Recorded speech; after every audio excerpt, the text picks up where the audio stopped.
2. 1, 2, 1, 2, 1, 2. Hop là.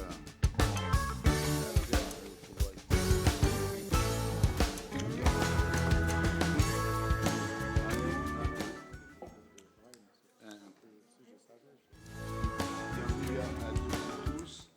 On laisse juste quelques instants pour que chacun puisse prendre place avant de donner le top à la technique pour lancer la diffusion. On a les jambes de Thibaut. Oh, chance. Je suis désolé. Le pauvre Jacques. Tout le monde est opérationnel. Oui, c'est bon. Quand vous voulez.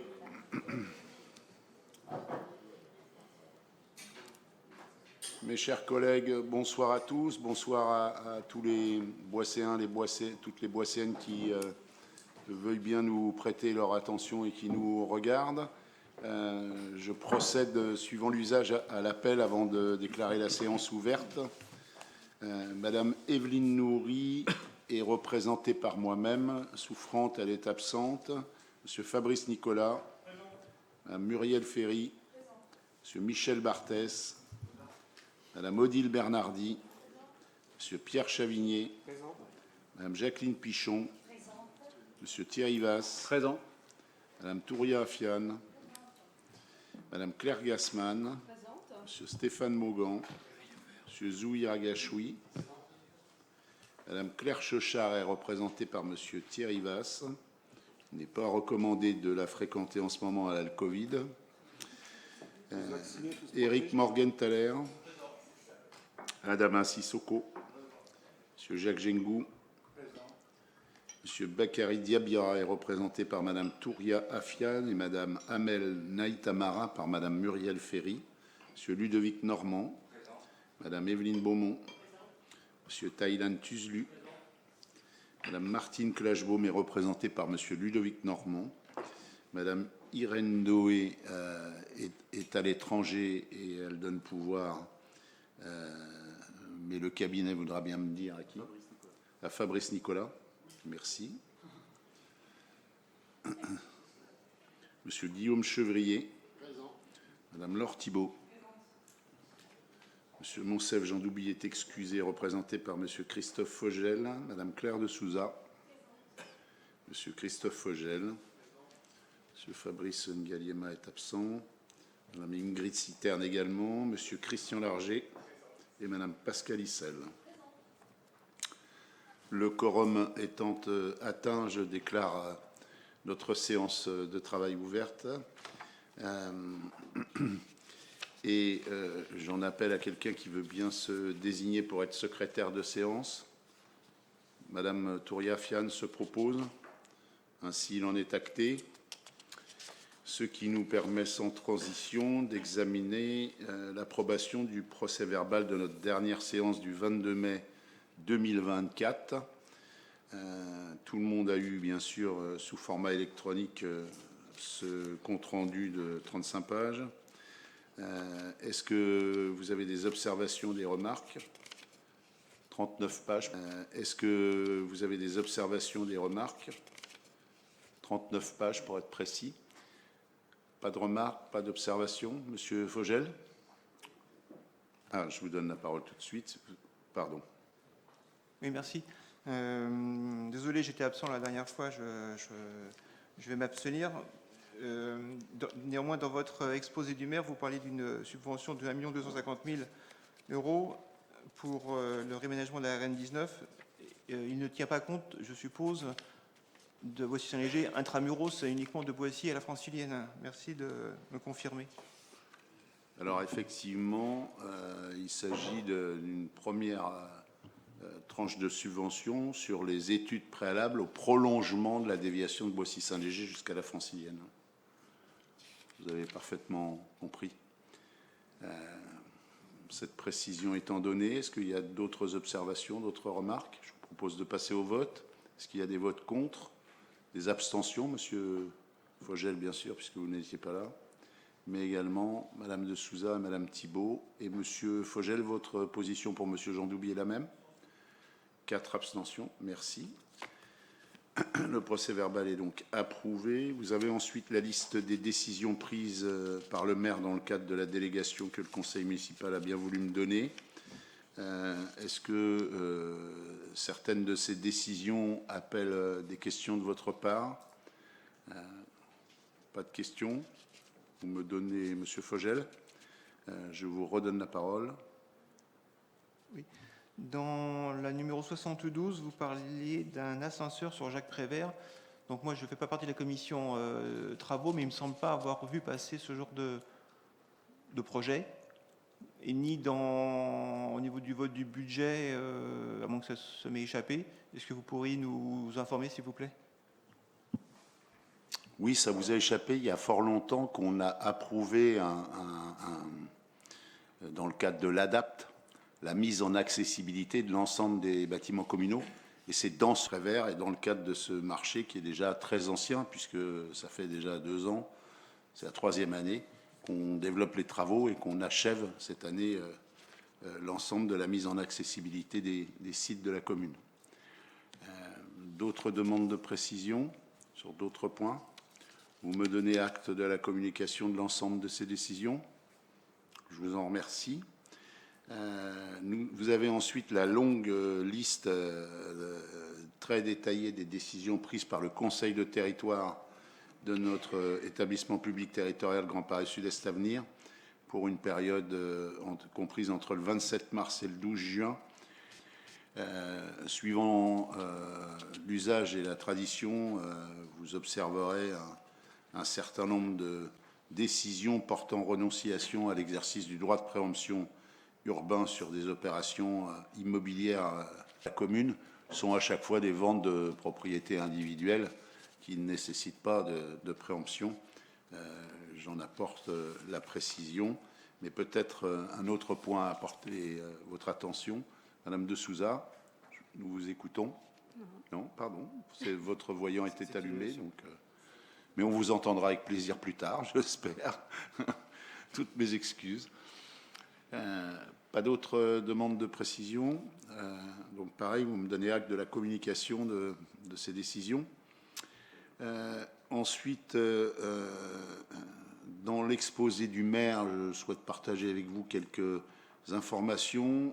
Tout d'abord, pour revenir sur l'inauguration des terrains de basket 3-3, moment fort pour notre ville, puisque le 22 juin, nous avons officiellement inauguré cet équipement avec les clubs, le club de basket, le service des sports, l'administration et les Boisséens qui ont bien voulu répondre présent à l'invitation. Et cet équipement symbolise bien notre engagement envers le bien-être et l'épanouissement de nos concitoyens, notamment au travers du sport.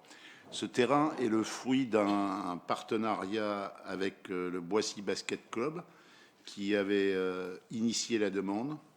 Ce n'est pas seulement un espace pour pratiquer le sport, mais c'est aussi un lieu de rencontre et de convivialité pour tous les habitants et les jeunes de Boissy-Saint-Léger, puisque je rappelle qu'il a la particularité d'être ouvert en accès libre gratuit, en dehors des périodes où le club utilise l'équipement, à tout Boisséen qui veut pratiquer le basket. Il faut par ailleurs noter qu'il n'a rien coûté aux contribuables boisséens, car entièrement financé par l'Agence nationale du sport.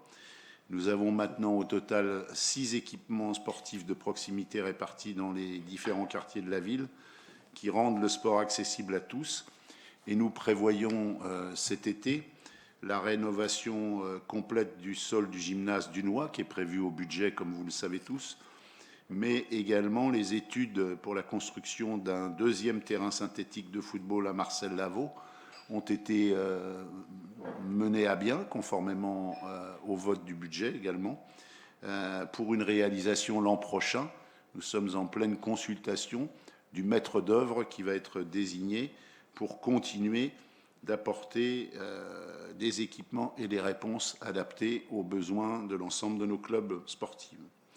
Sans transition, précisément faire un lien avec la soirée des récompenses aux sportifs et aux sportives.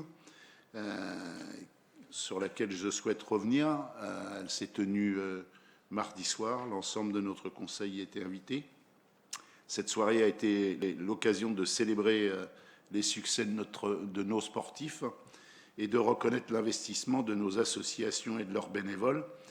Nos équipes de sport collectif, telles que le handball, le football et le basketball, ont particulièrement brillé cette année et ils accèdent tous à des divisions supérieures. Donc ça veut dire qu'ils ont fini premier ou second de leur division actuelle. Individuelles, pardonnez-moi, ont également excellé aussi bien sur la scène nationale qu'internationale. Je pense notamment à l'OGB, mais aussi à d'autres, à base 94. Et on a même un champion du monde de grappling à Boissy-Saint-Léger. Cet événement a aussi permis de mettre en avant le label Terre de Jeux que nous avons obtenu, témoignant de la dynamique sportive qui anime notre commune. Et c'était une belle soirée à laquelle il y avait 250 sportifs avec beaucoup d'enfants, un peu agités certes, mais passionnés. 250 sportifs avec beaucoup d'enfants, un peu agités certes, mais passionnés par leur sport. Donc, bien, vous dire quelques mots sur plusieurs d'entre eux. Boissy-Plage et la Flamme Olympique tout d'abord. Puisque on a de beaux projets pour l'été qui vient de s'annoncer le 21 juin, jour de pluie.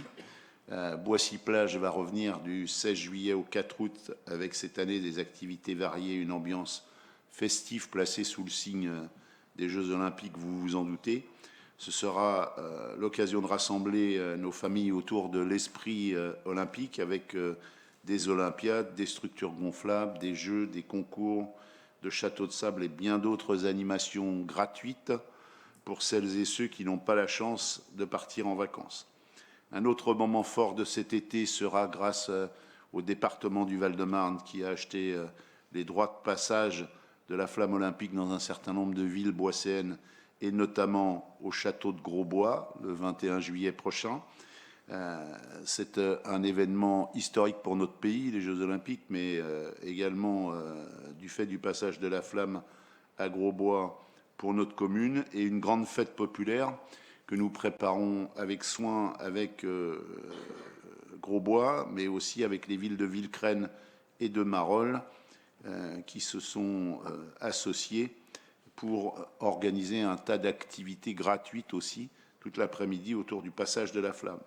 Je vous invite donc toutes et tous à participer à cette journée exceptionnelle, d'autant plus que la ville a affrété un car qui fera 3 navettes, 11h moins le quart, midi moins le quart, 1h moins le quart, parce qu'à partir d'1h30, on ne pourra plus rentrer sur le site pour des questions de sécurité.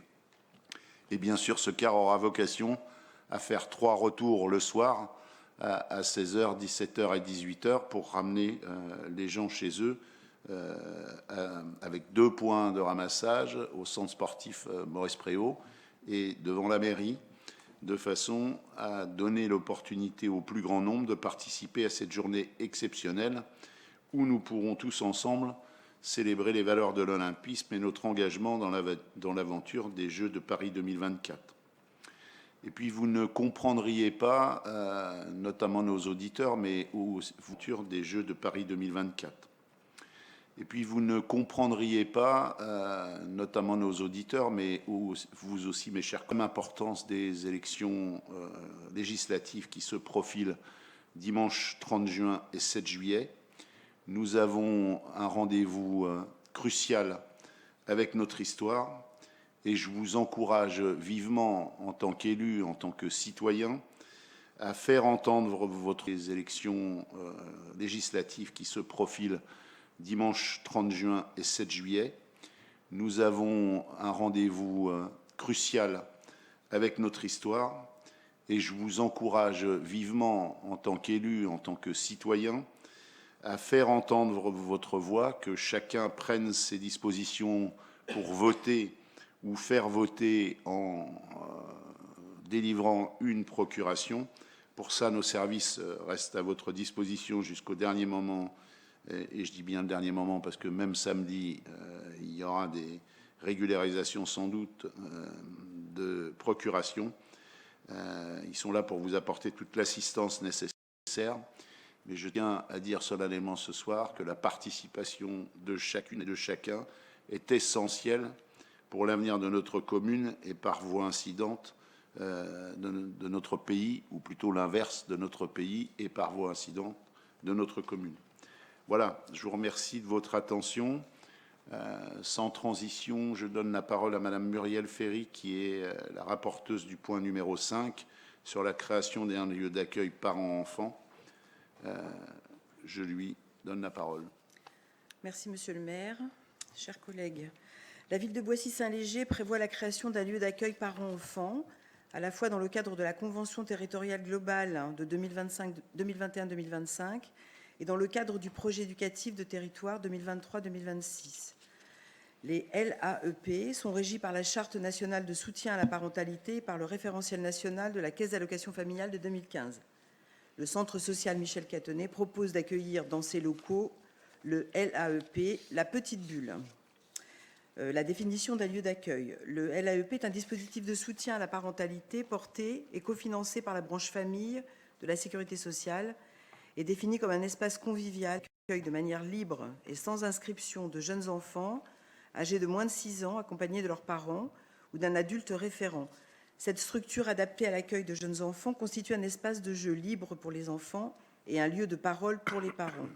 Elle est ouverte sur des temps déterminés par au moins 2 accueillants ou accueillantes formés à l'écoute et garant des règles de vie spécifiques à ce lieu.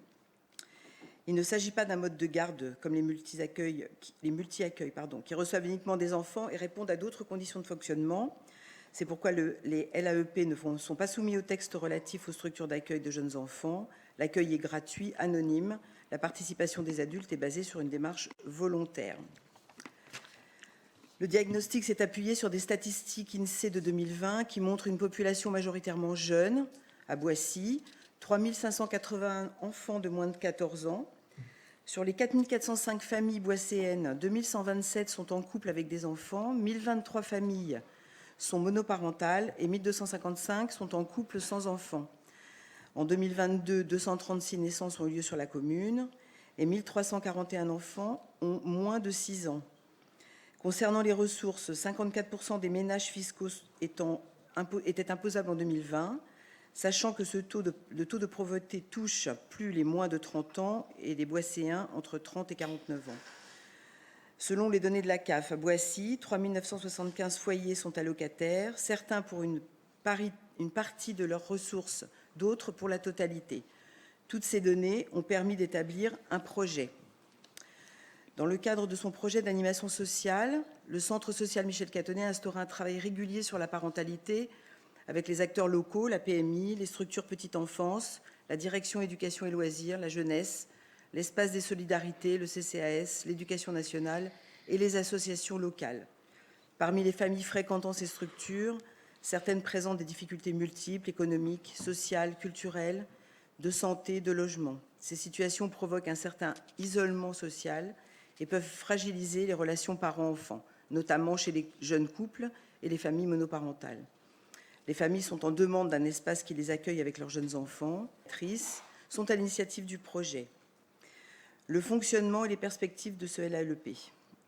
Il sera ouvert 2 fois par semaine, le mardi et le jeudi après-midi de 14h à 17h, dans la même salle que l'espace jeu. Une signalétique et un règlement de fonctionnement de la structure sont prévus. Au sein de cette structure, pour les 4 années à venir, nous souhaitons mieux adapter le lieu aux enfants de 0 à 1 an, notamment pour les enfants en situation de handicap avec de l'achat de matériel de mobilier adapté, être identifiés comme LAEP par les habitants et les partenaires institutionnels, accueillir les nouvelles familles boisséennes dans le cadre du nouveau quartier de la Charmeraie et être ouvert certains samedis pour accueillir les familles qui travaillent. Le projet LAEP sera validé par les services de la Caisse d'allocation familiale et actera la signature d'une convention assurant les financements pour les 4 prochaines années. La commission AGF a émis un avis favorable le 17 juin. Il est demandé aux membres du Conseil d'approuver la création de ce lieu d'accueil parents-enfants, La Petite Bulle, au sein du centre social Michel Catonnet. Avez-vous des questions à ce sujet, mes chers collègues? C'est un dispositif tout à fait complémentaire de tout ce qui est déjà fait dans la commune pour la petite enfance, l'enfance et la jeunesse, et qui ne vient pas concurrencer l'accueil de loisirs en milieu ouvert destiné aux enfants de 6 à 11 ans, puisqu'il s'adresse aux tout-petits. Cette précision étant apportée, est-ce que vous avez des questions? Non. Est-ce qu'il y a des votes contre? Des abstentions? Unanimité? Merci pour eux. Madame Jacqueline Pichon va nous rapporter le point concernant le plan communal de sauvegarde, dont vous vous souviendrez qu'en début d'année, notre Conseil avait délibéré pour lancer les travaux de finalisation, d'élaboration et de finalisation. Et donc, je lui donne la parole. Il faut juste appuyer sur le petit bouton pour Monsieur le maire. C'est chose faite. C'est bon. Merci, Monsieur le maire, chers collègues. Je vais vous faire une petite présentation du plan communal de sauvegarde PCS de notre commune, qui est un outil indispensable qui assure la sécurité de nos concitoyens. Alors, les objectifs du PCS, le plan communal de sauvegarde vise à organiser la réponse de la commune en cas de crise, en cas de sinistre, informer et protéger la population, coordonner les actions de secours et de soutien, recenser et mobiliser les moyens humains et matériels disponibles. Le PCS répond à la législation en vigueur en la matière, Code général des activités territoriales, je peux vous citer les articles, bien sûr, L 2212-1 et 2212-2.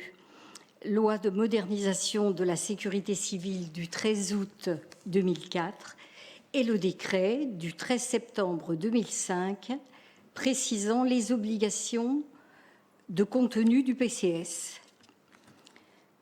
Nous avons recensé les risques auxquels nous sommes exposés. Alors, ils sont de divers ordres. Les risques naturels, je vais les citer, je ne vais pas forcément développer à l'infini, mais je vais les citer, ces risques. Naturels comme mouvement de terrain, inondations, feux de forêt, par exemple. Tempête aussi. Risques technologiques, transport de matières dangereuses, c'est aussi un risque. Risques sanitaires, nous connaissons, épidémies, pandémies. Risques sociétaux, moi je citerai le terrorisme, bien sûr, et délestage électrique aussi. Sur l'organisation et la mise en œuvre du PCS. L'activation du PCS est déclenchée par le maire ou son représentant, le cas échéant. Mais c'est le maire qui déclencherait le PCS. Il y aurait un poste de commandement, tout est bien orchestré, comme vous pouvez le voir, une cellule de crise, les moyens d'alerte des citoyens, s'il se produisait quelque chose, alors tous les moyens d'alerte, je dirais, Internet, téléphone, SMS, porte-à-porte, haut-parleurs mobiles, etc. Évacuation et hébergement, le cas échéant, bien sûr, avec la logistique qui va avec. Et les ressources mobilisables, véhicules, équipements, médecins, infirmières, je ne mets pas tout au même niveau, mais enfin, ça fait partie des ressources mobilisables dans ce domaine. J'ajouterai que la révision se fait au moins tous les 5 ans du PCS ou après une crise, après qu'on ait eu à s'en servir, évidemment. En conclusion, le PCS est un outil de compétence communale. Il n'interfère pas plutôt, c'est ce que je veux dire, avec les plans arrêtés par le préfet. Il nécessite la coopération de tous les services communaux et une sensibilisation constante de la population. Je vous remercie. Par ailleurs, les Boisséens vont se voir distribuer d'ici quelques jours avec le magazine le guide pratique des risques majeurs, qui est un document de communication en lien avec le plan communal de sauvegarde. Chacun va pouvoir le garder dans un tiroir de la salle à manger ou de la cuisine, non pas pour éplucher les légumes, mais ce sont des documents riches, précis, qui expliquent bien les choses, risque par risque, qu'ils soient technologiques, météorologiques, sociétaux, sanitaires. Pour chacun des risques, il y a des explications et il est également fait mention dans ce document du plan particulier de mise en sûreté au sein des établissements scolaires, de façon à véritablement concentrer dans ce document toutes les informations indispensables, comme vient de le dire Madame Pichon. Il doit y avoir une information permanente de la population et la première de ces informations, c'est ce guide pratique à conserver précieusement. Il n'y a même pas la photo du maire, donc il n'y a pas d'alibi pour ne pas le garder. Ah si, quand même. Désolé. Voilà. Est-ce que vous avez des questions concernant le plan communal de sauvegarde? Madame de Souza, cette fois, est la bonne. Ouais. Je ne vois pas de risque évoqué lié notamment aux pylônes électriques. Je suis un peu surprise. Alors en fait, il y a des risques liés qui sont bien identifiés, liés aux feeder gaz et aux canalisations souterraines. Les risques liés aux pylônes électriques n'ont pas justifié d'être classés parce qu'ils ne sont pas placés au-dessus de construction. Il y a des zones non édificantes en dessous de tous, avec des zones de sécurité de chaque côté qui sont suffisants, même en cas de chute de pylône. On pourrait craindre, et par contre c'est un risque qui a été identifié, qu'un aéronef percute un pylône. Et par contre, les avions ont bien été pris en compte comme étant un des risques potentiels sur la commune de Boissy-Saint-Léger. S'il y avait un scratch d'avion un jour, ça pourrait bien sûr occasionner une catastrophe et des grands dégâts. Donc l'explication est celle-ci. D'autres questions, chers collègues? C'est un don-tac, donc nous ne votons pas, mais vous nous donnez acte de la communication de ce plan communal de sauvegarde. Merci à tous. Je donne la parole maintenant à Madame Claire Gaspan, qui est la rapporteure du point suivant. Merci, Monsieur le maire. Oui, alors le premier point concernant les services techniques vise à développer la production d'énergie solaire par les collectivités de la région Île-de-France. Et c'est le plan solarisation que porte la métropole du Grand Paris qui s'est doté d'outils pour accélérer l'utilisation des toitures des bâtiments publics pour produire cette énergie solaire selon deux axes, soit à des fins d'autoconsommation, soit à des fins de revente de l'électricité. Et les outils, alors la métropole du Grand Paris s'est donc dotée d'une assistance à maîtrise d'ouvrage pour pour faire les études de projets de centrales solaires.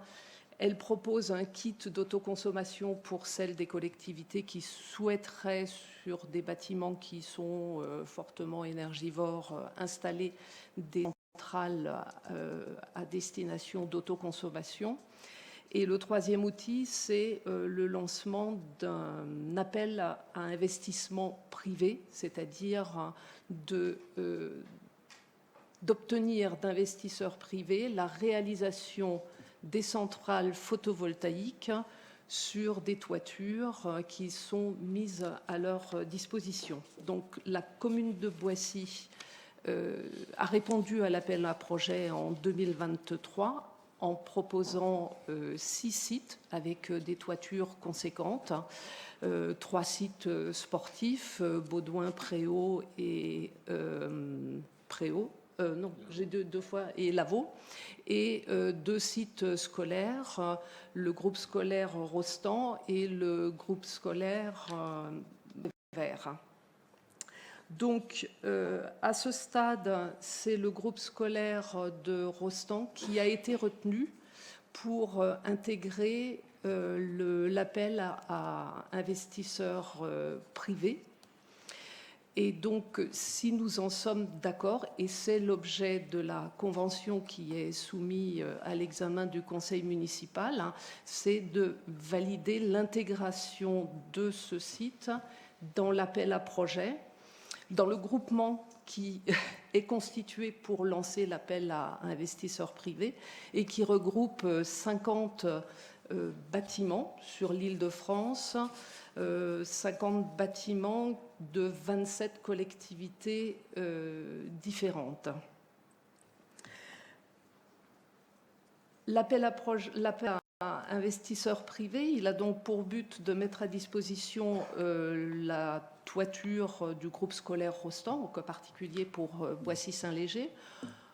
L'investisseur privé qui répondra à la procédure réalisera l'investissement de la centrale photovoltaïque et paiera à la commune une redevance qui est constituée d'une part fixe au mètre carré et une part représentative proportionnelle à la production revendue.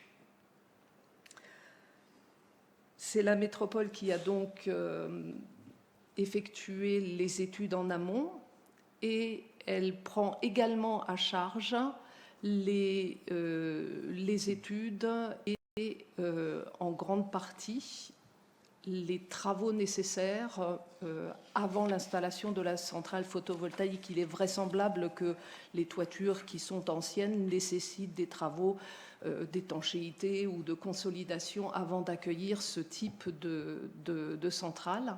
Et la métropole s'engage à financer au taux le plus élevé ces travaux préalables indispensables. Alors, il est demandé au Conseil de valider la mise à disposition de la toiture du groupe scolaire Rostand de l'appel à investissement privé et d'autoriser Monsieur le maire à signer la convention de constitution du groupement en vue de l'AIP. La commission technique a donné un avis favorable à l'unanimité. Merci, Madame Gassman. Est-ce que vous avez des observations, des questions? Monsieur Chavigné, si vous appuyez, ça sera plus facile. Merci, Monsieur le maire. Je me réjouis de cette option et effectivement, je pense que contrairement à l'éolien, le photovoltaïque constitue une option intéressante pour les énergies renouvelables. Mais je me suis toujours posé cette question. Pourquoi faut-il que ce soit les collectivités locales et donc à nouveau, je dirais à travers, même si les financements bien évidemment sont assurés, mais donc entre guillemets la nation qui finance, alors que nous avons sur notre territoire de gigantesques complexes de centres commerciaux avec des bâtiments plats de type boîte à chaussures qui sont, vous les connaissez tous, à l'entrée de toutes nos grandes villes, que tous ces groupes commerciaux font des bénéfices généralement assez importants. Et je pense qu'il serait de bon ton, je ne sais pas si l'Union européenne le permettrait, sans doute non, mais que par la loi, il y ait une obligation d'équiper ces bâtiments avec donc des panneaux photovoltaïques parce qu'ils sont exactement dans la configuration la plus optimale. On peut orienter dans le sens sud et avoir généralement en plus pas d'ombre portée puisque c'est dans des grandes zones qui sont dédiées à tout cela. Et je pense que ce serait une bonne chose si notre commune pouvait... J'ai envie de vous dire, l'un n'empêche pas l'autre. Nous allons avoir à Boissy 3 installations photovoltaïques. Une qui a été réalisée en propre par la commune il y a quelques années à Dunois, sur le gymnase Dunois. Une qui va être réalisée dans le cadre d'un appel à manifestation d'intérêt avec la région Île-de-France sur le groupe scolaire Prévert cet été. Et une qui va être mise en œuvre grâce à ce nouveau dispositif porté par la métropole du Grand Paris. Ce qu'il faut voir, c'est que toutes les collectivités se mobilisent aujourd'hui pour développer des alternatives et développer le photovoltaïque. À Boissy-Saint-Léger, il s'avère que le centre commercial Boissy 2, on est en train de le raser, donc il ne constituait plus un terrain de jeu sur lequel on pouvait œuvrer. Et les autres supermarchés existants sont sous immeuble et donc ne constituent pas des terrains d'opération possibles. Mais je retiens l'idée au plan national, il pourrait y avoir des obligations portées à la charge des acteurs économiques, pourquoi pas. Je note la remarque. Le Aldi, il est à Limeil-Brévannes, monsieur Chavigné. Sinon, vous pensez bien que j'y aurais songé. Merci. D'autres demandes de prise de parole? Très bien. Est-ce qu'il y a des votes contre? Des abstentions? Unanimité? Merci beaucoup. Madame Gaspan peut continuer à rapporter le point suivant. Voilà, alors ce point met à l'examen du Conseil municipal une convention de financement et de délégation de la maîtrise d'ouvrage à l'État pour des prestations complémentaires dans le cadre des aménagements paysagers en surface de la déviation de la RN 19. Donc, vous savez tous que l'État s'est engagé, après achèvement de l'ouvrage d'art, de procéder également à l'aménagement paysager des dessus du tunnel.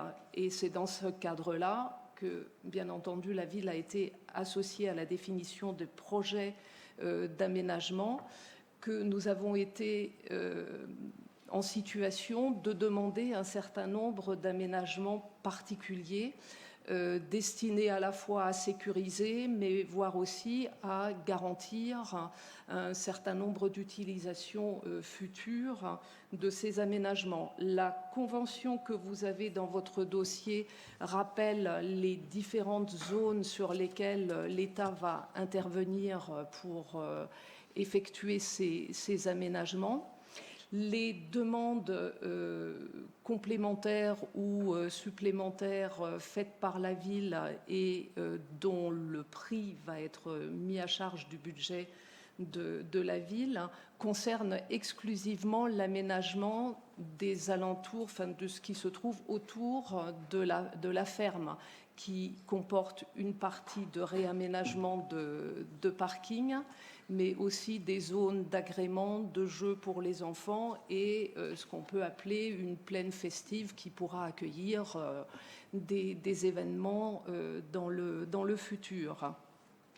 Alors, ce qui a été demandé en plus et que l'État estime ne pas avoir à prendre à sa charge, c'est l'installation de bornes foraines sur le parking de la ferme, la mise en place d'une barrière coulisse motorisée sur le parking de la ferme au niveau de la sortie sur le carrefour Sucy-Picot-Mercière, parce que je crois qu'on a déjà évoqué, la gestion de l'entrée et de la sortie du parking de la ferme sera modifiée. Ce qui est actuellement l'entrée et la sortie sera réservé exclusivement à l'entrée et la sortie se fera sur le carrefour Sucy-Picot-Mercière. Et pour permettre un stationnement sans limite de durée dans les soirées ou la nuit, tout en gérant les entrées, c'est-à-dire qu'il y aura toujours une fermeture nocturne de l'entrée, mais les personnes qui sont stationnées sur le parking pourront à tout moment sortir. Il faut donc aménager un portail coulissant qui détectera les véhicules en sens sortie. Troisième point, c'est l'emplacement pour le futur projet communal de jeux d'eau. Donc là, c'est une demande particulière et ça vise l'installation future de Boissy-Plage. Installation de 14 candélabres sur le parking de la ferme. Donc là aussi, c'est une question de sécurité, d'avoir un éclairage dans la mesure où les utilisateurs du parking peuvent y entrer, en tout cas sortir la nuit. Sortir la nuit et les piétons entrer sur le parking. Mise en place d'un auvent guinguette dans la partie haute du parc, ça aussi c'est pour l'événementiel à l'avenir, et l'élargissement d'une voirie et aménagement d'une place de stationnement pour un cadre de tourisme. En effet, dans le centre-ville de Boissy, à l'heure actuelle, il n'y a pas la possibilité de stationner un car de tourisme et ça s'avère quand même utile, voire nécessaire de le prévoir. Et en dernier lieu, l'installation d'un portail pivotant simple ventail et d'un portail pivotant double vantaux qui permettra un passage court entre le cimetière et la zone de la ferme. Ce passage sera en temps habituel fermé, mais selon les besoins, il pourra permettre de se rendre directement du cimetière vers la ferme ou en sens inverse. Mais ce n'est pas un passage qui sera ouvert habituellement. Les anciens combattants apprécieront. Voilà. Alors, mais la aussi convention... les personnes âgées, d'ailleurs, qui vont visiter leurs morts et qui viennent après faire leurs courses. Donc, comme indiqué précédemment, la convention qui est soumise à l'examen, elle attribue à la fois la réalisation des travaux, mais également la maîtrise d'ouvrage pour ces travaux supplémentaires, dont le total s'élève à ce stade donc à 219 573,05 €. C'est extrêmement précis en TTC. Et 205 824 €, c'est la part travaux. Donc, il est demandé aux membres du conseil municipal d'approuver la convention de financement et de délégation de la maîtrise d'ouvrage à l'État de ces prestations complémentaires à la charge de la commune de Boissy-Saint-Léger dans le cadre des aménagements paysagers en surface de la déviation de la RN 19 et d'autoriser Monsieur le maire à signer la convention. Il y a eu un avis favorable unanime de la commission technique. Avez-vous des questions à ce sujet? Est-ce qu'il y a des votes contre? Des abstentions? Unanimité? Merci. Je poursuis avec un sujet propreté et donc un avenant à la convention qui nous lie aujourd'hui avec le territoire Grand Paris Sud-Est Avenir. Donc, comme vous le savez, les missions de propreté sont assurées du lundi au samedi midi par le territoire pour ce qui est le nettoyage mécanique, donc soufflage, balayage et lavage des voiries, et puis par les services municipaux avec l'aide de cantonniers pour tout ce qui est ramassage des poubelles et le nettoyage complémentaire à la main des voiries de la ville.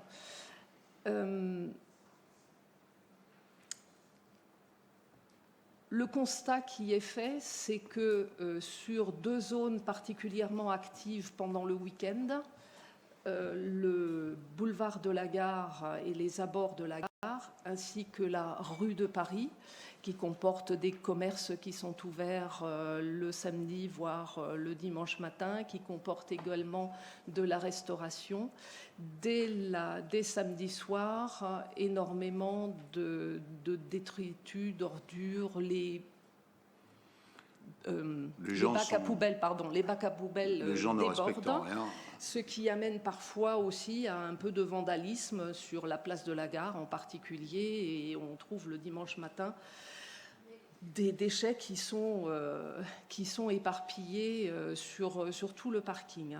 Il a donc été demandé au territoire de nous faire une proposition d'avenant à la convention de nettoyage pour prendre en charge ces points particuliers, assurer un ramassage des déchets le dimanche matin et un balayage pour éviter que ça traîne durant tout le week-end. Et c'est cet avenant à la Convention qui est soumis à votre approbation. Eh bien, écoutez. Alors, vous avez dans la fiche le montant de cet avenant que je n'ai pas noté. 23 729 voilà, euros par an. Excusez-moi. Est-ce que ça va coûter en plus? En plus, sur une année pleine.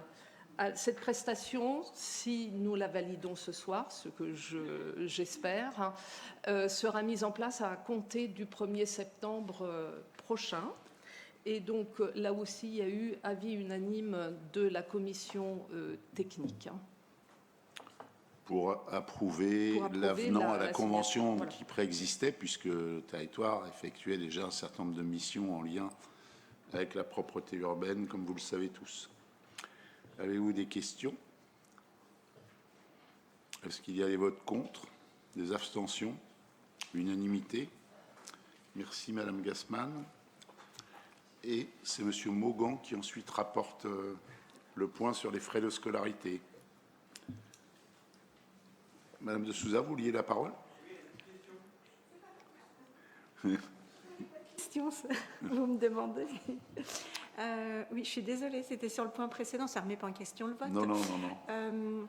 Juste du fait de ce nouveau passage le dimanche matin,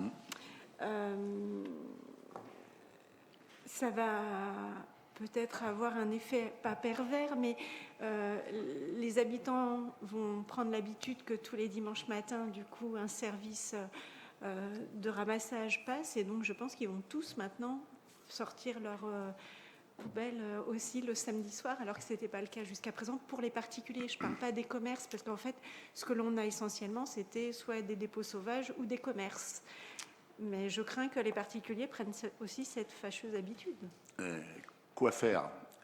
Les gens sont de moins en moins respectueux des espaces publics, ne se soucient même pas, alors qu'ils bénéficient d'un service de collecte de l'ensemble des flux de déchets en porte-à-porte, toutes les semaines, plusieurs jours par semaine en fonction des flux, qui bénéficient de déchetterie gratuite, y compris pour les petites entreprises qui peuvent aller déposer chaque semaine un certain volume de déchets, et qui profitent aussi du ramassage pendant la période estivale des déchets verts en porte-à-porte et bientôt des biodéchets dans des points d'apport volontaires.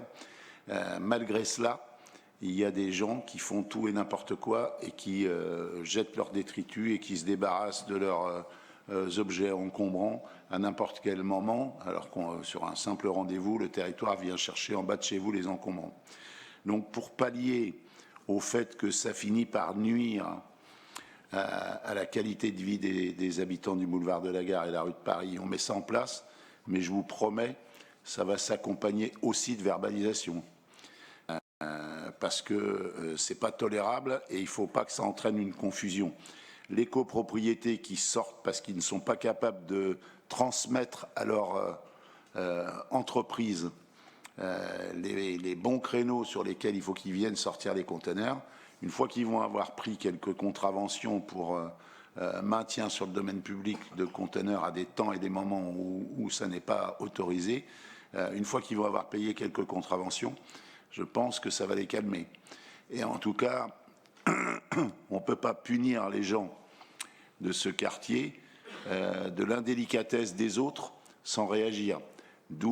Mais on sait ce que ça coûte. Ça va nous coûter 24 000 euros par an quasiment de plus. Et ça coûte à tout le monde, à tous les contribuables qui payent par ailleurs déjà la taxe d'enlèvement des ordures ménagères. Donc on marche tête.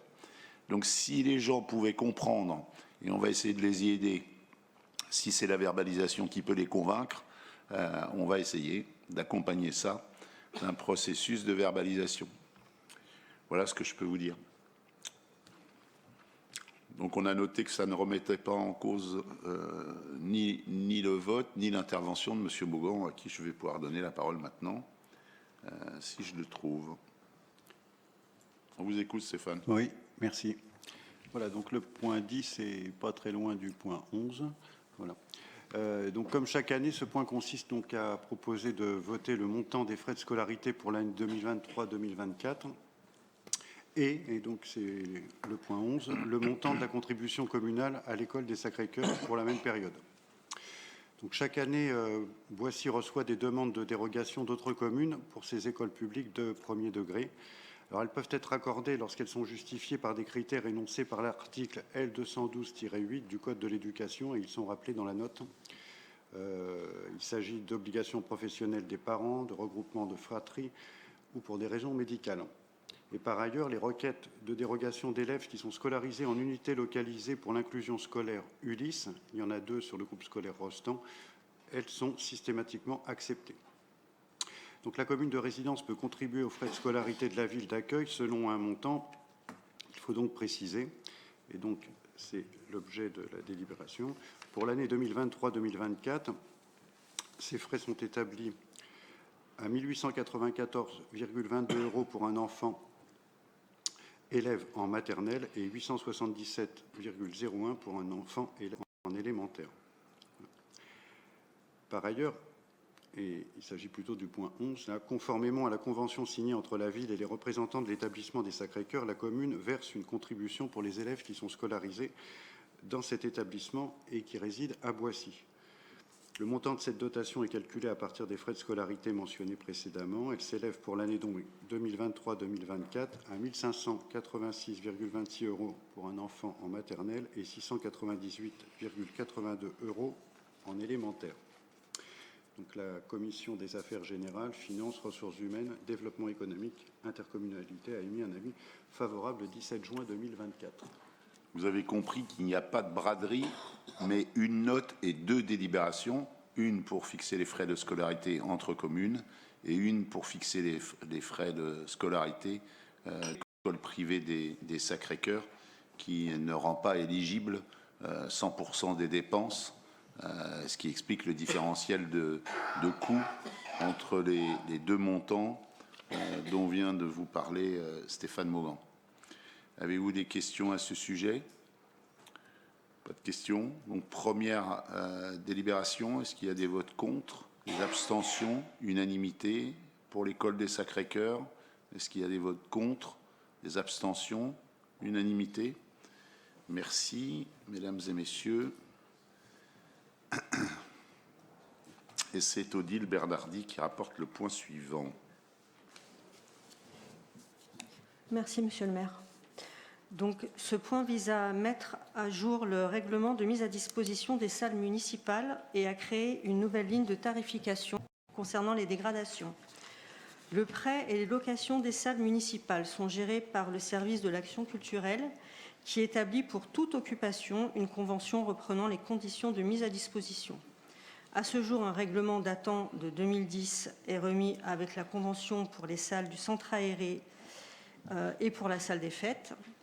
Il est nécessaire de mettre en place un règlement plus clair, plus adapté à tous et de l'étendre à l'ensemble des salles. Il est également proposé de créer une ligne tarifaire relative aux dégradations de matériel et de ménages non effectués avant restitution des lieux. Les tarifs de location des salles, eux, restent inchangés. Vous avez reçu en annexe de la note le nouveau règlement ainsi que les tarifs relatifs aux dites dégradations.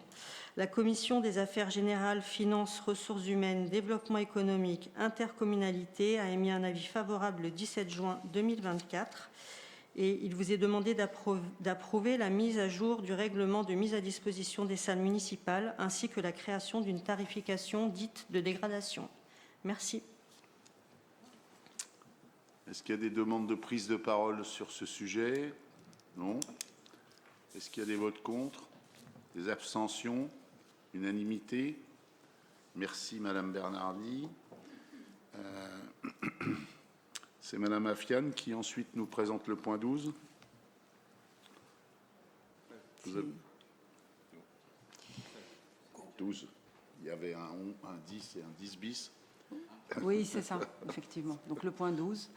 Il s'agit de vous proposer d'adopter une subvention exceptionnelle à l'association La Mouche Expédition, dont 2 jeunes boissiers jeunes étudiants boisséens font partie et ces 2 jeunes souhaiteraient participer au Twingo Raid, qui est donc un raid humanitaire qui rallie le Maroc, Marrakech plus précisément. Pour pouvoir participer à ce raid, ils doivent trouver un budget d'à peu près plus de 7 000 €.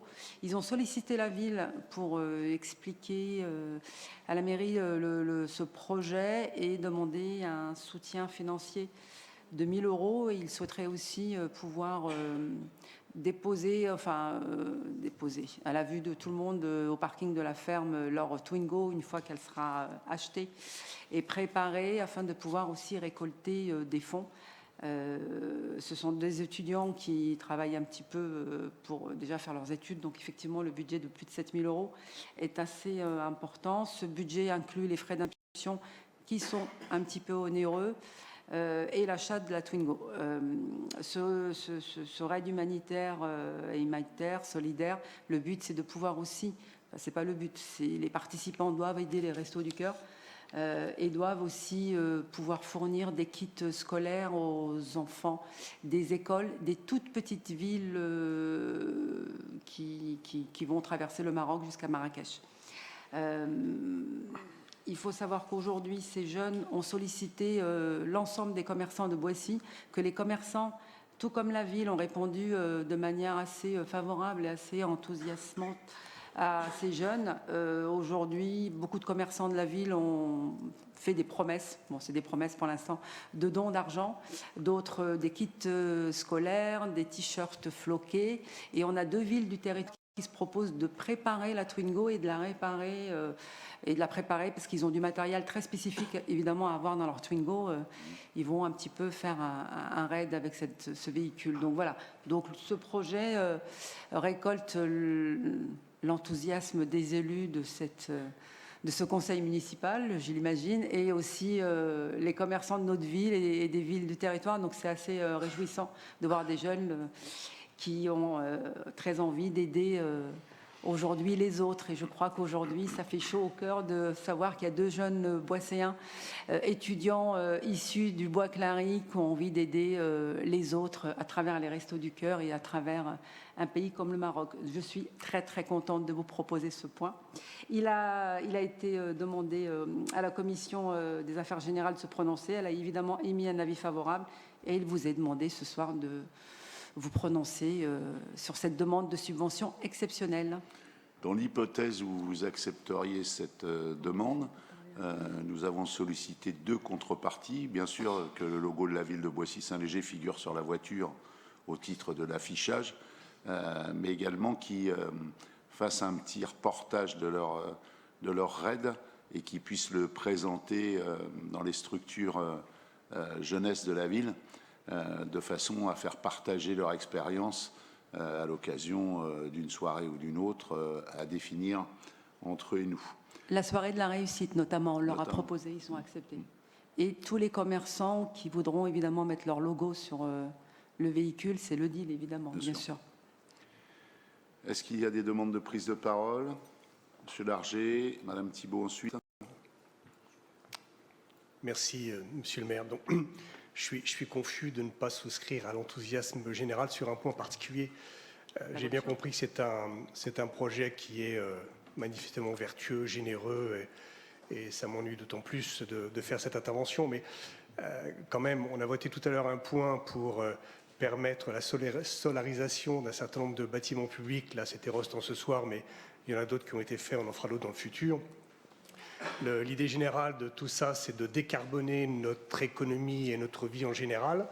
Là, on va donner de l'argent à quelqu'un qui va consommer quelques centaines de litres d'essence pour faire un trajet en voiture. Donc, je ne peux pas l'approuver, quoi. On entend votre remarque, Madame Thibault. Merci. Moi, je voudrais intervenir sur un autre point. En fait, on vous a déjà fait la réflexion sur les subventions exceptionnelles. On peut comprendre que des associations ne respectent pas le calendrier pour déposer une subvention parce que le projet est monté en cours d'année ou parce qu'il y a eu des problèmes avec les cadres dirigeants de l'association sur le calendrier.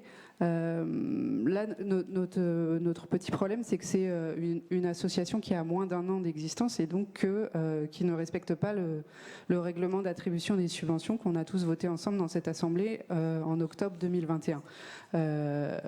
C'est un règlement qui, dans la note de présentation de ce règlement, devait s'appliquer à l'ensemble des subventions versées par la ville. Voilà, on vous l'a déjà dit, ça nous met un peu en porte-à-faux, ça fait porter un risque juridique sur une délibération, puisqu'on ne respecte pas un règlement qu'on a nous-mêmes fixé, donc c'est un peu étrange. Cela étant dit, oui, il y a toujours des exceptions. Si les exceptions ne respectent pas la règle, on ne vit pas dans un état de droit. J'ai rien dit encore, madame. Non, d'autres ont dit. D'autres ont dit, donc si on peut rester concentré sur les intervenants, mes chers collègues. Je réponds par anticipation. Cela étant dit, j'explique notre vote, on va voter pour cette subvention, parce que, effectivement, dans la période qu'on connaît en ce moment, on ne voudrait pas décourager des jeunes de monter des projets et d'aller faire des projets humanitaires, d'entreprendre, d'avoir un esprit d'initiative, de s'engager pour les autres. On connaît bien en plus Jules, moi je l'ai vu évoluer pendant 2 ans dans son contrat d'apprentissage avec un commerçant de la ville de Boissy. Donc voilà, on sait que ces 2 jeunes méritants et que on a envie de les encourager, etc. Donc on va in fine voter pour l'attribution de cette subvention. Peut-être pour vous rassurer, il ne s'agit pas d'une association loi de 1901 en l'occurrence. Au mois de décembre, au moment du dépôt des dossiers, ils ne savaient pas encore qu'ils allaient participer à ce RAID qui se déroulera au mois de février 2025, donc avant qu'on ait le temps d'instruire les demandes de subvention de l'an prochain. On a déjà eu par le passé des jeunes boisséennes et boisséens qui nous ont sollicités, pour lesquels on avait fait les mêmes réponses sans qu'il y ait eu de problème juridique particulier. Et pour le coup, le règlement s'applique à toutes les associations, mais au cas d'espèce, on voit bien que ce n'est pas le même type d'association. Ils sont obligés, pour les besoins de participer au RAID, d'adhérer à cette association. C'est pour des questions d'assurance notamment. Mais pour le coup, ils ne sont pas directement membres de l'association, à ma connaissance.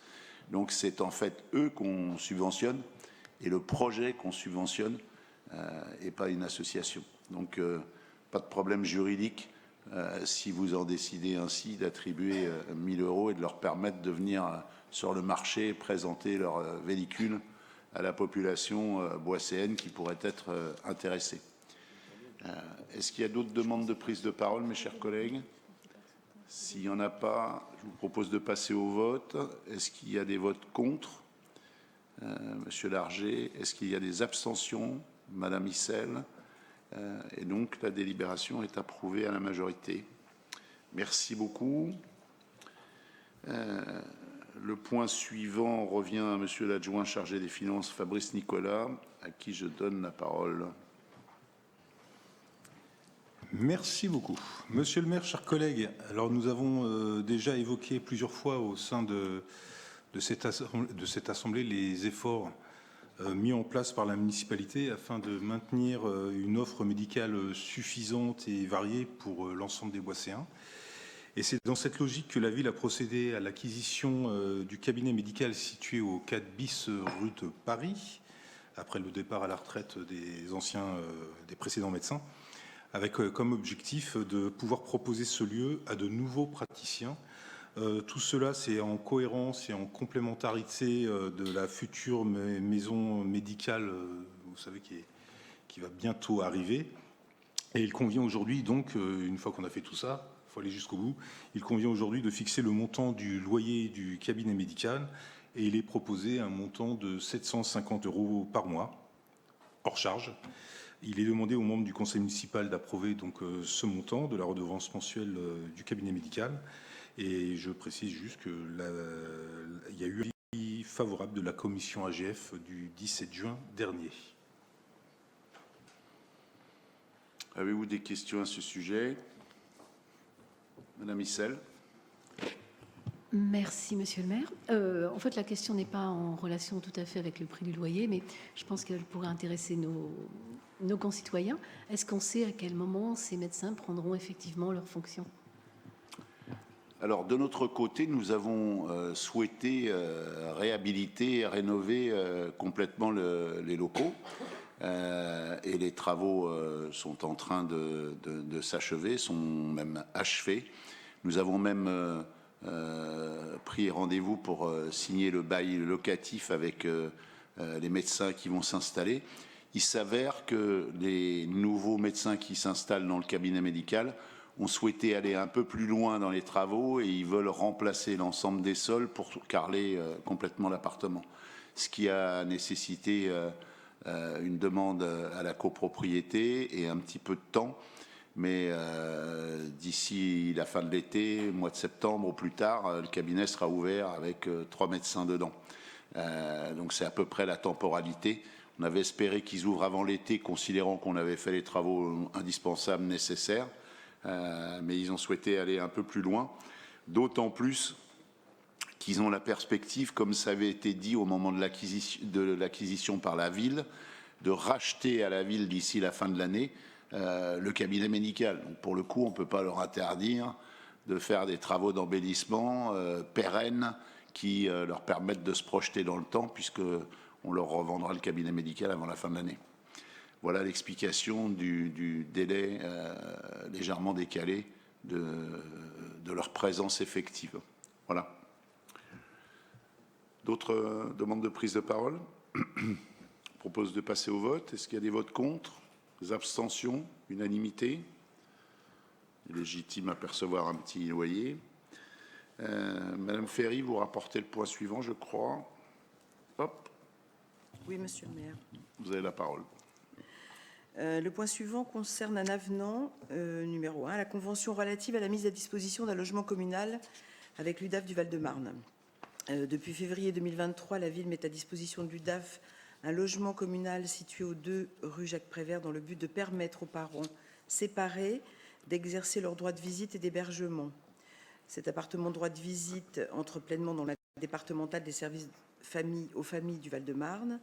Il vient enrichir favorablement sur l'est du département l'offre déjà existante à l'ouest de celui-ci.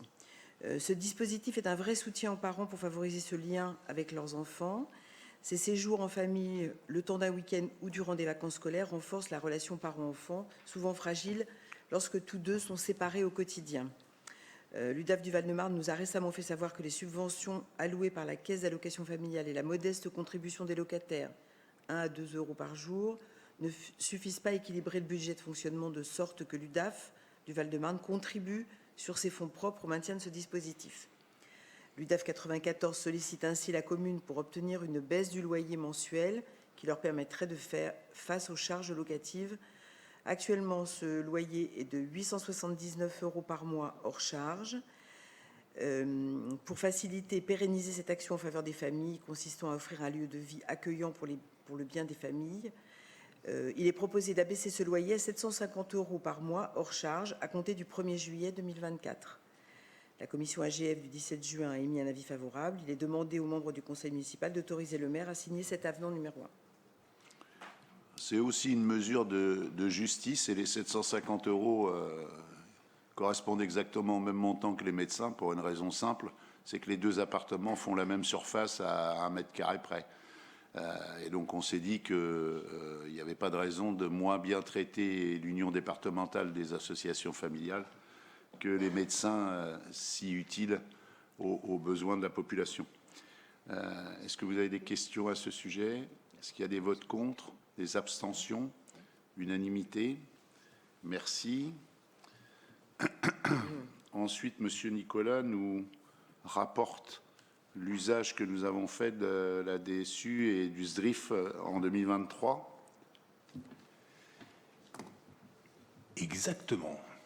Monsieur le maire, chers collègues, en 2023, donc notre commune a perçu 1 050 594 € au titre de la DSU, dotation de solidarité urbaine, et 1 265 412 € au titre du FSRIF, c'est-à-dire le Fonds de solidarité des communes de la région Île-de-France.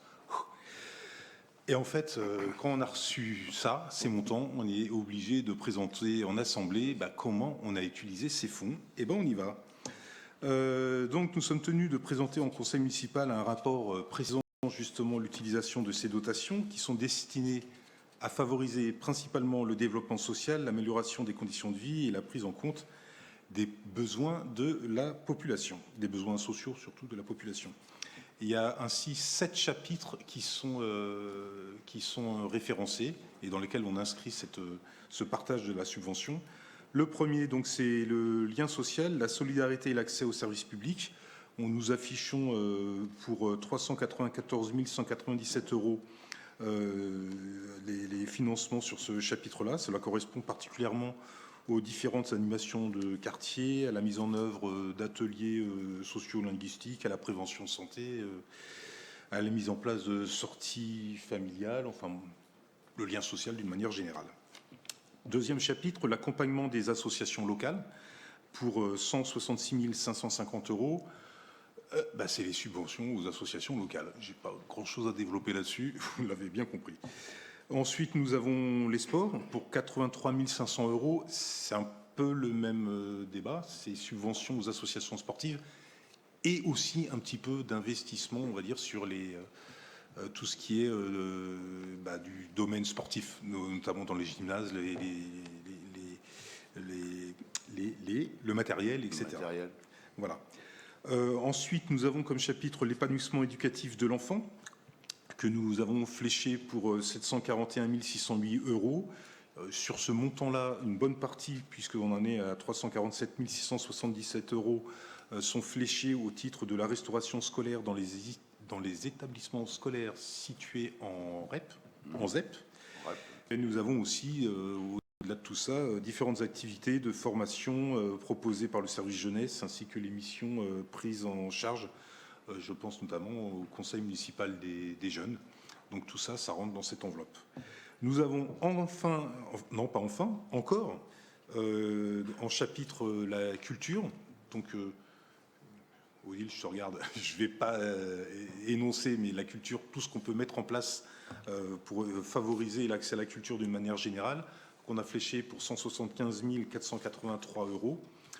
Nous avons également un chapitre qui correspond à l'amélioration du cadre de vie. Là, on passe sur d'autres chapitres, en fait. On était tout à l'heure plutôt sur du fonctionnement. Là, on bascule un peu sur de l'investissement. Là, on est donc l'amélioration du cadre de vie sur 578 665 €. On peut retenir notamment différents travaux, notamment d'enfouissement ou de réfection de la chaussée. On a eu la rue de Paris, la rue de Sucy, la place de l'Église, la réhabilitation je cherche... La rue du Progrès. De la rue du Progrès. Monsieur le maire, vous êtes parfait.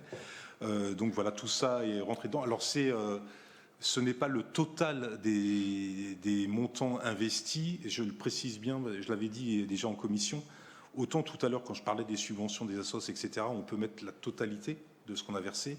Là, ce sont beaucoup de projets où on a déjà des subventions. Donc on ne va pas flécher les financements sur des choses qui ont été financées. Donc c'est juste pour vous expliquer. Les compléments non financés par ailleurs. Exactement, j'y reviendrai dans ma conclusion. En fait, le dernier chapitre, donc, c'est les investissements divers pour 306 543 €. Et donc là, on évoquait ces projets depuis longtemps, la maison des assistantes maternelles, enfin l'aménagement de la maison des assistantes maternelles, les divers travaux d'accessibilité qu'on évoquait encore tout à l'heure, la sécurisation du parc informatique, parce que ça compte aussi, ou la réhabilitation du réfectoire Prévert, si je dis pas de bêtises. Ouais. Voilà, donc c'est tout ça, on flèche un petit peu tous ces montants qu'on a pu avoir. Vous avez, chers élus, un tableau qui récapitule un peu tout ce fléchage, entre guillemets, entre la DSU et le FSRIF, Voilà, en fait, on a cette obligation d'indiquer au conseil municipal comment on a utilisé ces dotations. Donc, en fait, je demande de prendre acte de cette information, parce que ce n'est pas un vote, on vous dit comment on l'a utilisé, et par contre, vous avez le droit de poser des questions. Si vous le souhaitez, étant entendu que c'est un dont-acte, mais ça n'empêche pas le débat et la réponse aux questions légitimes que vous pouvez vous poser. Est-ce qu'il y a des demandes de prise de parole? Il n'y en a pas, tout est clair. Ça me permet de vous dire au passage qu'on vient de recevoir hier la dotation du SDRIF 2024.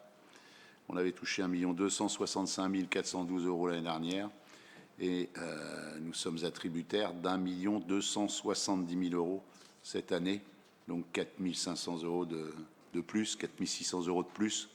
C'est vous dire la grande bonté et générosité de l'État et l'état de la péréquation entre les uns et les autres, qui laisse encore à désirer de mon point de vue. Mais monsieur l'adjoint des Finances peut compléter mon propos, je lui redonne la parole. C'est gentil. Oui, si je peux préciser, nous avons perçu en 2023 DSU et FSRIF cumulés. Nous avons reçu beaucoup plus qu'en 2022, c'est-à-dire 146 000 € de plus. Juste pour dire que ce type de dotation est là pour accompagner les collectivités, notamment puisqu'on a plus vraiment la main sur les impôts locaux. Et donc cette progression, puisqu'il y en a une, il ne faut pas la dénigrer, n'est pas du tout à la hauteur de l'inflation, par exemple. Donc, et je rebondis sur ce que vient de dire monsieur le maire. Donc, je ne savais pas. Donc, si on a 4 000 balles plus l'année prochaine, c'est génial. Merci. D'autres demandes de prise de parole? Donc vous, Madame Issel, vous avez la parole. Attendez, Ça marche.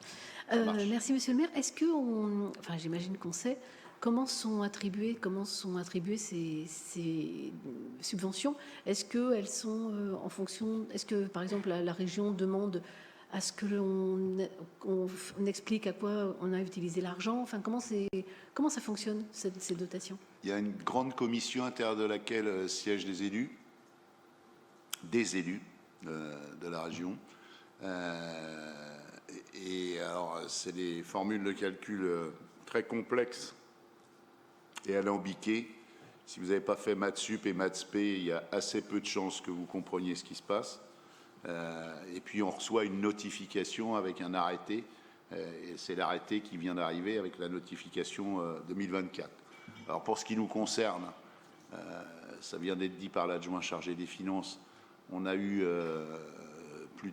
été plutôt content l'année dernière parce qu'il y avait une belle augmentation.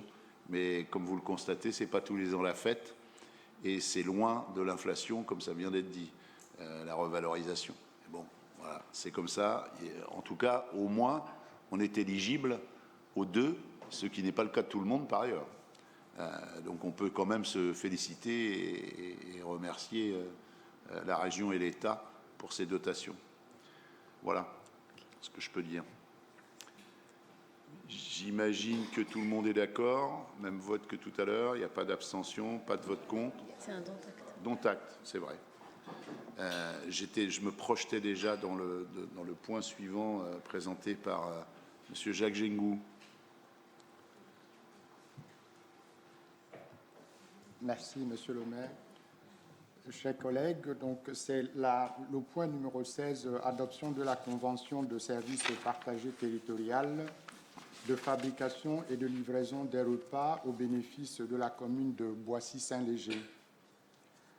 Donc, dans sa compétence en matière d'action sociale d'intérêt territorial, l'établissement public territorial GPSEA a créé un service partagé de fabrication et de livraison quotidienne des repas et des collations goûters à destination des écoles maternelles élémentaires et des centres de loisirs ainsi que des foyers de personnes âgées et seniors en porte-à-porte.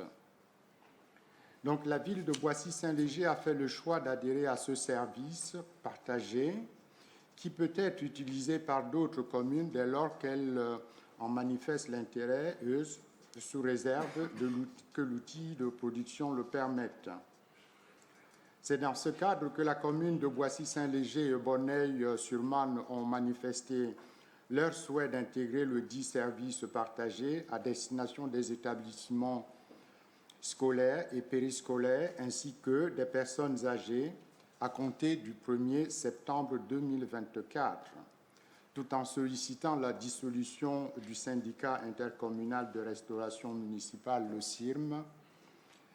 Donc, cette dissolution sera entérinée par 2 arrêtés préfectoraux. Donc, le premier destiné à mettre fin à l'exercice de la compétence du syndicat dans le courant du 1er semestre de l'année 2024, et le second visant à liquider le patrimoine du syndicat et à mettre un terme à son existence à la fin de l'année 2024. Donc, la commission AGF a émis un avis favorable le 17 juin 2024. Il vous est demandé, chers collègues, d'adopter la convention de services partagés territorial de fabrication et de livraison des repas au bénéfice de la commune de Boissy-Saint-Léger. Merci. Et bien sûr de m'autoriser à la signer. Avez-vous des observations, des questions? Non. Est-ce qu'il y a des votes contre? Des abstentions? Unanimité? Merci. Monsieur Vasse rapporte le point 17. C'est pas ça marche, ça y est. Merci, Monsieur le maire.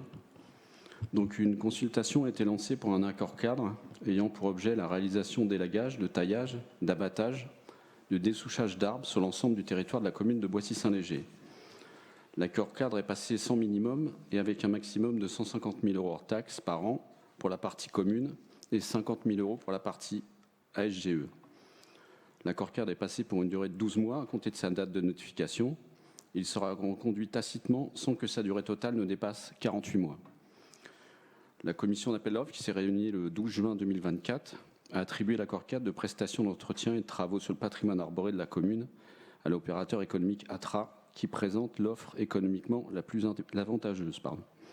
Donc nous sommes sur la continuité puisque ce lot global a été attribué à une société qui nous donne satisfaction depuis un bon moment, tant sur les prestations que sur les demandes urgentes, et notamment parce qu'ils sont situés à Sucy-en-Brie. Donc la commission des affaires générales, finances, ressources humaines, développement économique a émis un avis favorable. Il vous est demandé de voter cette autorisation.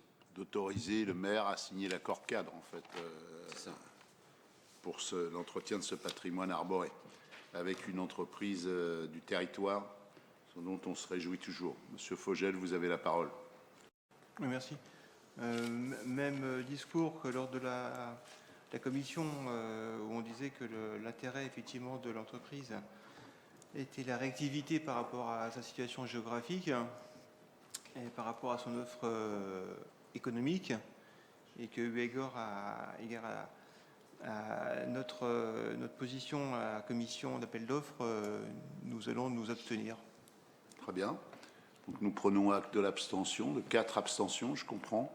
Est-ce qu'il y a d'autres abstentions, des votes contre? Unanimité? Merci. En dehors des abstentions. Mais les abstentions permettent l'unanimité de la délibération, en fait. Nous terminons avec la modification du tableau des effectifs. En l'absence de Madame Nouri, première adjointe chargée des ressources humaines, je me permets de la présenter. Cette délibération vise à créer 2 postes de rédacteur et 1 poste d'adjoint technique et à supprimer les anciens postes occupés par les mêmes personnes d'adjoint administratif principal de première et de seconde classe et d'adjoint technique principal de première classe à la suite d'avancement de grade, de réussite à concours et d'une promotion interne pour un des 3 cas. La commission AGF a bien sûr émis un avis favorable, comme les instances représentatives du personnel, à l'unanimité. Vous êtes invités en conséquence, mes chers collègues, à faire la même chose ce soir pour permettre ces évolutions à des agents de la commune. Est-ce que vous avez des questions? Est-ce qu'il y a des votes contre? Des abstentions? Unanimité. Et bravo pour votre efficacité. Ça me permet de souhaiter à chacune et à chacun de vous, comme à tous les Boisséens, de bonnes vacances. Rendez-vous le 13 juillet pour le feu d'artifice. Le 21 juillet à Grosbois en fanfare pour célébrer le passage de la flamme olympique. Et sur Boissy-Plage tout l'été, vous vous en doutez. Bonne soirée à tous et à très vite. Au revoir.